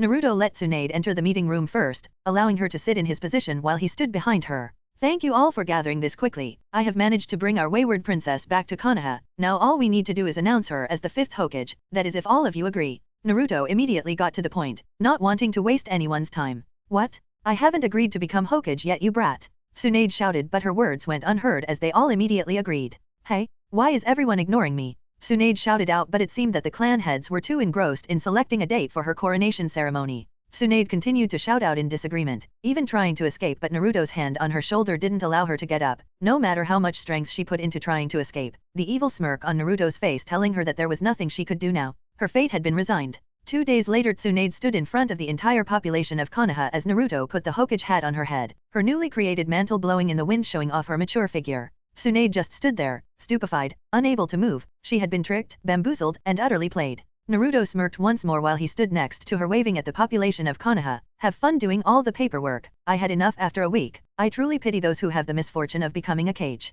Naruto said while he smiled at Tsunade with an amused look in his eyes. How did this happen? Tsunade merely waved at the crowd, who were all too happy to see her as the 5th Hokage. Well, you agreed to become the next Hokage, did you not? Naruto said in a mocking tone. Tsunade glared at him, unwilling to cause a scene in public. Just you wait, you brat. I will have my revenge. With a final wave, Naruto and Tsunade headed back inside the Hokage Tower and went to Tsunade's new office, where a fresh stack of paperwork was waiting for the hands of the Hokage to sign them. Naruto sighed in relief. He was truly elated to not have to do any more paperwork for the foreseeable future. How'd you like your new office, Hokage-sama? Naruto asked with a smirk on his face. Just wait, brat, there will be a day when I will have my revenge against you. Tsunade glared at Naruto before she sat down in her new chair and sighed deeply. Well, I guess since you tricked me into being Hokage, I might as well do it at this point. Now get out of my office. I've seen enough of your smug face for the week. Tsunade said and glared at him threateningly. Naruto chuckled and left through the window of the new office, earning an annoyed shout from Tsunade.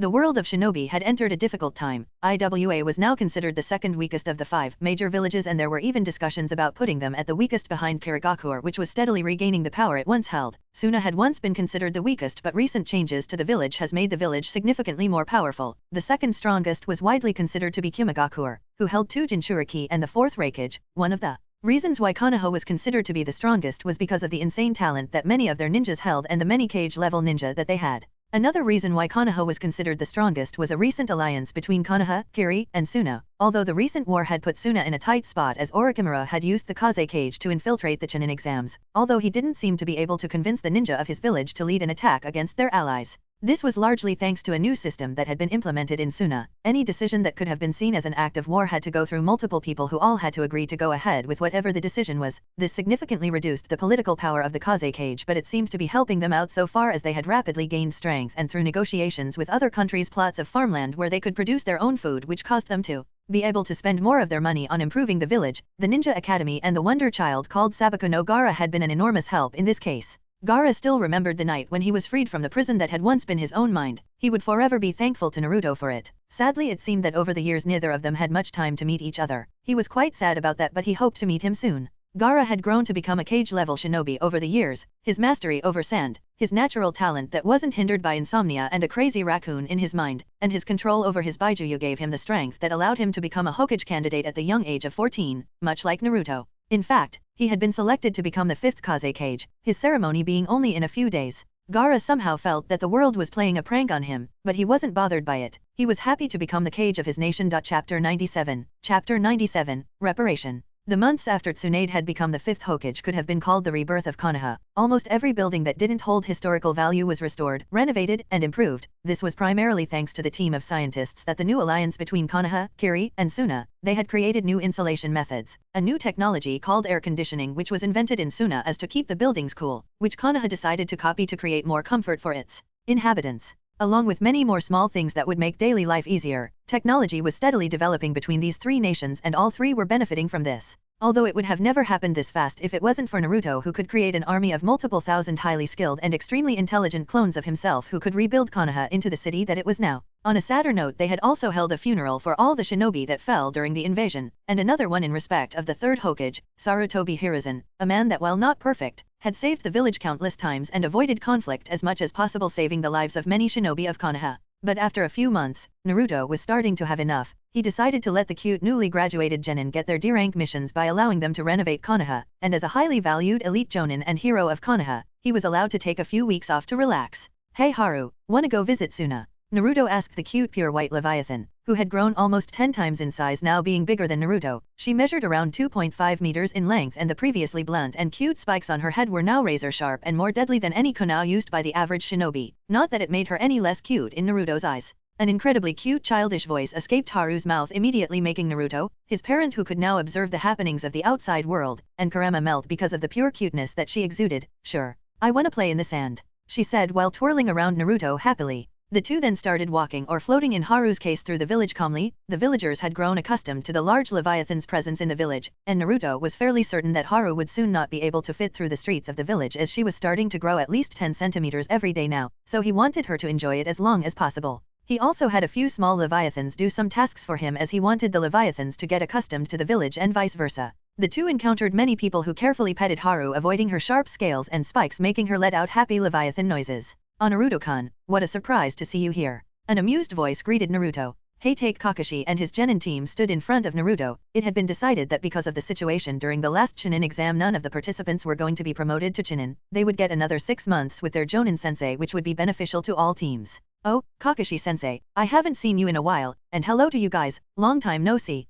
Naruto greeted Kakashi, Kiba, Hinata, and Yakumo. They each greeted him back, Kiba grinning widely, Hinata looking at him with respect but with a coldness typical for the Iwagakure clan, and Yakumo with very poorly hidden excitement. Naruto talked to them for a while and subtly viewed their stats. Kiba seemed to take training very seriously, as he had seriously improved from the last time Naruto had used Observe to see his stats. He now had stats comparable to high-level Chunin, and he had also seemed to start catching up to the girls, as they were barely stronger than him, being comparable in stats to a low-level Jonin. Naruto silently wondered why they hadn't been promoted to Chunin yet, but as Tsunade was very new, she needed time to examine all the genin, and thus it would take them another few months until the next Chunin exam for them to be promoted to Chunin. "So you guys planning on doing anything?" Naruto asked. We were going to take a mission to Suna to bring over a few important documents, an easier B-rank mission, boost their mission records a bit. Kakashi responded while his team nodded. Naruto looked happily surprised. If you guys don't mind, I could tag along with you. I was going to go and meet an old friend of mine in Suna and stay there for a week or so if you want to we can go together. Naruto responded. Kakashi smiled under his mask and his eye followed suit, turning into his famous eye smile. We'd be glad to accompany you. Kakashi said, his team once again nodding excitedly. They all wanted to learn something from Naruto, even though they were the same age. They seemed to have forgotten since Naruto was way too strong for that to matter, not to mention that he looked way older than what he actually was. Great. I'll go and inform the Hokage real quick. We can meet at the gate in about 10 minutes. Naruto asked in a questioning tone as he didn't know whether they had prepared yet or not. That's fine. We already have our stuff, so we'll wait for you there, Kakashi said and headed off with his team toward the gate of Konoha. Naruto quickly shined to Tsunade's office and quickly sensed whether there was no one inside. Once he confirmed that no one other than Tsunade was in there, he entered while knocking on the door a few times. Yo Tsunade-oba, Naruto said with a small smirk on his face. You brat? How many times have I told you not to call me that? Tsunade shouted at him with a large tick mark on her forehead. She hated when Naruto called him Oba as it reminded her of how old she actually was. Well, either way Tsunade-oba, I'm leaving with Team 7 to go to Suna. I'll be staying there for a week. Need me to do anything? Naruto asked in a more serious tone. That's fine, and I don't need you to spy on our allies. Jiraiya exists for a reason, Tsunade said. They soon finished talking and Naruto left to meet Team 7 at the Konoha gate. Haru followed behind him, quickly annoyed at being left alone by him. He did this every time he needed to go somewhere so that Haru could train her sensing abilities. They quickly arrived at the gate where Team 7 stood waiting for them. Alright guys, we can leave now, he said, and Team 7 and him departed for Suna. Chapter 98. Chapter 98, in Suna again. Naruto, Haru, and Team 7 arrived in Suna after 2 days of quite uneventful travel. They encountered a small group of merchants who they saved from a bandit group and traveled with them to the border of the Land of Fire and the Land of Wind. From there they split up again, and after a day of travel through the deserts of the Land of Wind, they arrived in Suna. Suna had seemingly flourished since the last time Naruto had been there. It was as if you compared the slums to a wealthy area of the city. In other words, a stark contrast, as many buildings had been rebuilt or renovated and many more are either being built or refurbished. Suna was going in the right direction ever since they allied themselves with Konoha and Mizu. A group of Sunachinin appeared in front of them. Esteemed guests from Konoha, we have been instructed to bring you to your hotels. After we show you where your hotels are, we will be meeting with the soon-to-be Kazekage and the council. Please follow us.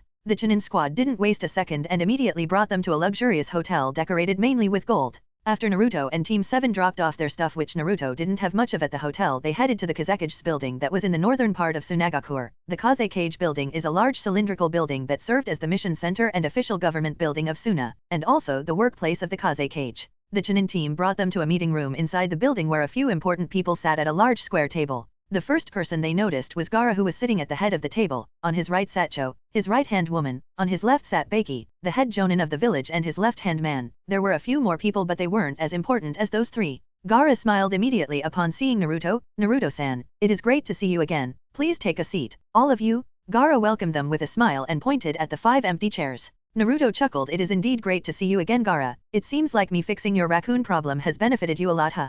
Naruto commented as he sat down, followed by Kakashi and the rest of Team 7, as each of them greeted the future Kazekage and council with respect, much unlike Naruto, who practically ignored all manners. Gaara smiled as he saw the expression on a few of the council members' faces, while Baki's sweat dropped at how casual Naruto was being. Well, let us get the official business out of the way so we can have a more private meeting soon.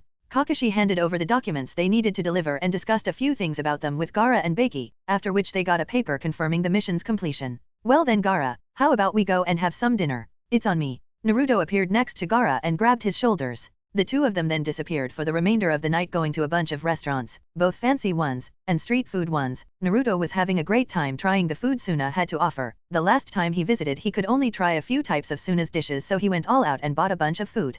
Gaara was also having fun. He didn't have many friends, and since he was going to become the next Hokage, people acted with way too much respect toward him, so it was like a breath of fresh air to be around Naruto, who didn't care who you were or what position you held. Well, Naruto, I'm glad that you're having fun, but I have to go and prepare for my ceremony tomorrow, so I will bid you a good night. I hope our hotel compares in quality to those in Konoha, Gaara said with a smile and left. Naruto stretched out his arms and sighed in relief. Well, I'm glad the seal has held strong, right, Kurama? The giant fox laughed loudly inside Naruto's mind. Bahaha. I'm glad that bastard is stuck in there proper now. That giant raccoon always manages to piss me off, Kurama said. Naruto chuckled and started walking towards the hotel he and Team 7 were staying at. Then, all of a sudden, a chill he had never felt before went down his spine. A cold voice echoed through the street that seemed to have emptied out completely. Naruto-san, how nice to see you again. A voice that Naruto recognized very well sounded out. Sabaku no Temari stood behind Naruto, her arms crossed under her chest, her eyes colder than the land of snow. Naruto then remembered everything that had happened between them a few years ago, and he barely let an embarrassed look appear on his face before he was slapped in the face.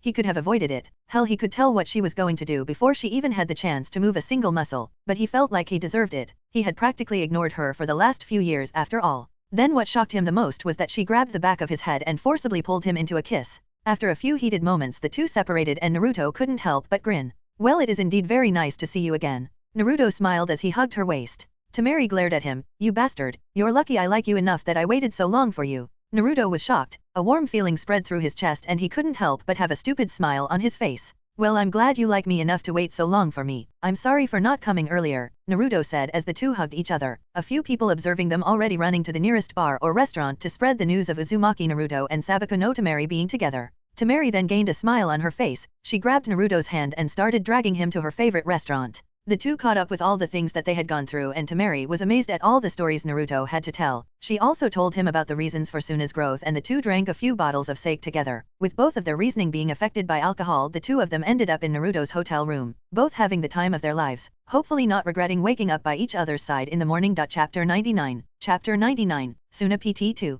Well, fuck. Naruto said in a whisper as he looked at Temari, who was curled up next to him, her head resting on his chest. The two of them had gotten a bit drunk the last night, and then proceeded to have a very fun night together. Not that Naruto minded. He quite liked Temari, and the fact that she was a beautiful and quite talented young woman only helped in increasing her attractiveness. While she wasn't a genius per se, she was quite talented as a ninja. She was already comparable to a Chunin, having gained the rank a few months ago, which was quite good for her age. She could easily become a Jonin, perhaps low Kage level shinobi in the future if she gained a good teacher and worked hard. Naruto watched as Temari's eyelids fluttered, her beautiful green eyes staring into his own bright blue ones. Good morning, Temari. Had fun, have you? Naruto said with a smirk. Temari pouted with a blush. Don't tease me, you jerk. You better take responsibility for this, she said with a small playful glare. Naruto smiled at her. Don't worry, I was already planning on doing that, but how about we go freshen up first, then we can go and eat some breakfast and discuss things a bit better, Naruto said as he got up from the bed and headed to the bathroom in his hotel room, Temari following behind. Naruto allowed Temari to shower first. He didn't want to make her uncomfortable by being overly comfortable with doing things together. He could imagine her not wanting to take a shower with him immediately, not that it mattered that much either way.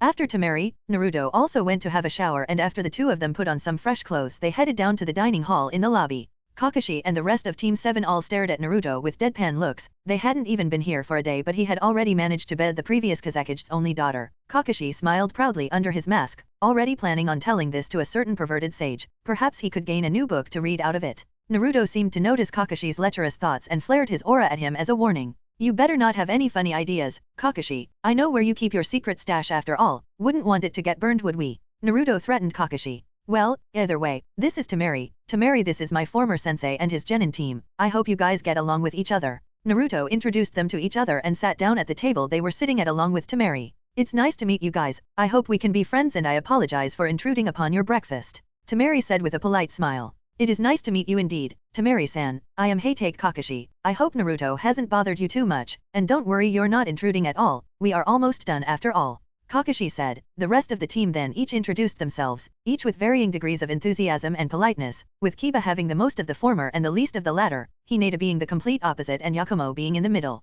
The four of them were already finishing their breakfast when Naruto and Temari arrived, so by the time Naruto and Temari's breakfast arrived they had already left, as had everyone else that was having breakfast. They were the last ones to arrive. Luckily the hotel employees were too afraid to complain. There wasn't much they could do, as Naruto, one of the strongest shinobi of Konoha, and Temari was the daughter of the former Kazekage and a Chunin of their village. Naruto then looked at Temari with a bit more of a serious face. So, I think we should discuss what the two of us are, because we're clearly more than friends after last night, and I don't just want to leave without anything again, Naruto said to Temari. Temari contemplated for a bit. Well, I don't exactly know either, but guess that we'll find out in the future, won't we? And I also agree that we are definitely more than friends, but I wouldn't say we are in a relationship just yet. Naruto nodded at that, happy at not being rejected. Well, we better get onto that right now. I wouldn't want to waste my time here without you. Naruto and Temari quickly finished their breakfast. They had a few hours before Gaara would be coronated as the 5th Kazekage of Suna. The event would be public, so there was no reason to wear any formal clothing. It would be similar to Tsunade's coronation, where the entire population of Konoha was watching, except it would be Suna this time.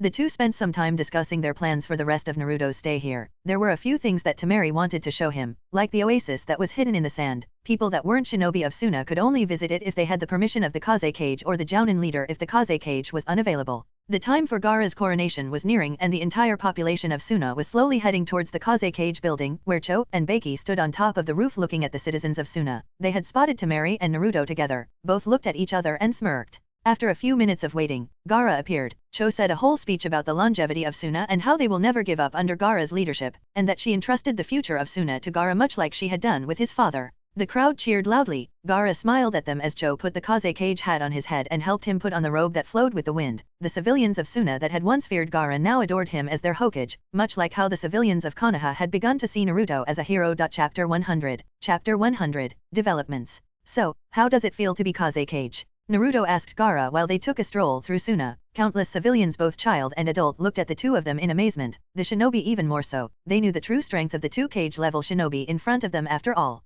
They didn't even need to be a sensor to be able to sense Naruto's chakra. It was that thick and powerful. It even seemed to completely dwarf Gaara's chakra. The Nine Tails chakra, Naruto's own chakra and same Hada's chakra combined made quite the fearful combination after all. Gaara smiled. Well, I don't know quite yet. Although I enjoy it much more than being the demon of the village, those days were quite dark after all. Gaara gained a nostalgic look on his face remembering the years before Naruto fixed his seal. Gaara, who had once been seen as a demon and a thing to be afraid of, was now adored by almost all the citizens of Suna. Being the Kazekage only strengthened his image as a loyal shinobi of Suna and as a hero to its people. The two continued walking. A few children even came up to them to ask about the Leviathan that flew next to them. Haru had been steadily growing larger. It had only been a week since Naruto arrived in Suna, but Haru had almost doubled in size from 2.5 to almost 5 meters in length. This had shocked Naruto greatly as he could sense a large amount of energy enter Haru each and every day. And he was not talking about chakra. There seemed to be an energy in the air that he could previously not sense. He had recently gained a new stat that seemed to be working quite well, as he had sensed a new energy for the second time now.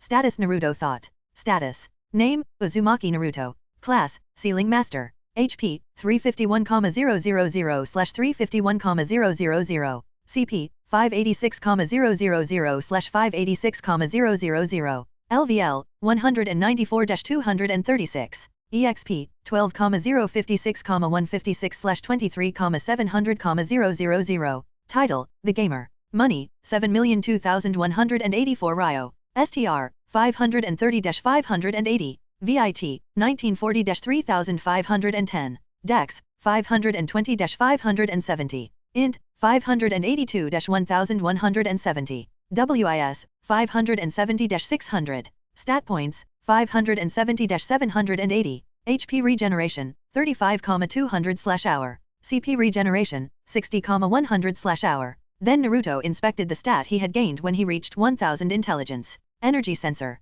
Allows you to sense all energies in a 25-meter radius. This includes electrical, scientifical, and supernatural energies. Kid, you really are stupid sometimes. I was wondering when you were going to figure it out, but what you're sensing is natural energy. It is something that you humans can use to access something called Sage Mode. My father, the inventor of it, was the first sage. He taught a couple of large summoning clans how to access their specific version of Sage Mode. Although I do not know if the Leviathan clan has a sage, or if they can access Sage Mode. Kurama grumbled in Naruto's mind. Oh, so that's what it was. Well, thanks for telling me, buddy. I'll buy you some mochi the next time we're in the land of tea. Naruto said to Kurama, who was already salivating at the thought of mochi. While he may be a giant demon fox that destroys mountains for fun, but he still liked to eat, and mochi was one if not his favorite food of all time. Haru continued flying around playing with a few kids. She really enjoyed playing in the sand, even though Naruto had to spend at least an hour every night cleaning her to make sure no sand entered his hotel room, though it was getting more and more difficult by the day. So Gaara, care to tell me of what you plan to do as the Kazekage? Naruto asked Gaara as they had eventually arrived at a place where they could view the entire in front of them. Gaara seemed to be in thought for a second. To be honest, I do not have that many great plans as the Kazekage. I mainly wish to improve the lives of Suna's citizens and to avoid conflict as much as possible. The hidden villages have a history doused in blood. I would like to change the course of it even if only by a little, but besides that, I will be simply performing the duties of a Kage like the 3 ones previous to me. Naruto nodded. Those are more admirable than you would think. Many leaders would abuse their power. I'm glad you are a good Kage. I would have to deal with you like I did with Shikako all those years ago. Naruto added with a cheeky grin. The mood lightened greatly and the two of them continued discussing their plans for the future. Naruto was actually quite unsure of what to do. He had long ago realized that being the Hokage wasn't what he was meant to do, even if the people wanted him to. The main thing he wanted to do was travel. He wanted to discover the many hidden places in the elemental nations. He wanted to experience the culture of the many nations and explore the land of the summoning clans, learn Sage Mode, and become powerful enough to defeat Obito. He managed to run away last time, but Naruto vowed that the next time they meet would be the last. So Naruto decided to do just that. He wrote a message for Tsunade and put it up as a mission to deliver it to Konoha. The message would then be delivered either by a Chunin or a group of genin. He had just missed Kakashi and his team, so he couldn't give it to them to bring it to Tsunade, so he resorted to helping out the economy a bit. He even got Gaara to promise him that it would be delivered. But alas, Naruto didn't want to stay in Suna for a lot longer, so he went to find Temari after saying goodbye to Gaara. Temari usually spent most of her time focusing on her duties as a shinobi of Suna. She did missions frequently and trained almost every single day, just like she was right now. Naruto appeared in front of her in a shunshin. She couldn't even sense him until he appeared right in front of her, surprising her into attacking him. A blade of wind generated by her fan immediately assaulted Naruto, who merely grabbed Same Hada from his back and slashed, generating a giant wave of air that broke Temari's and pushed her back. Seeing that Temari's eyes widened, he wasn't even using a fan or weapon to create that wave of air, and it easily overpowered her chakra-infused blade of wind. She realized that she had a tremendous amount of work to do. Wow, calm down, Temari. It's just me. I came to tell you that I'll be leaving soon. Naruto put Same Hada back on his back and walked up to Temari, looking into her eyes for the last time for at least a while. Temari gained a sad look. You're leaving already? I was hoping to train a bit with you. Naruto put his palm on the side of her face, gently caressing her cheek. I promise I'll come back soon. We'll train together then. I'll even leave you a scroll holding a bunch of wind jutsu here for you to learn. How about that? Naruto smiled at her again, grabbing a scroll with a bunch of wind jutsu inside of it and handed it to Temari, who looked overjoyed at the fact that she got a gift from Naruto. I promise I'll learn every jutsu in that scroll, but you have to promise to visit at least every 2 months. I won't forgive you otherwise. Temari said while she hugged Naruto. Naruto hugged her back and promised to drop by every 2 months just for her sake. And like that, Naruto's last day in Suna ended, and his journey to travel the world of ninja started.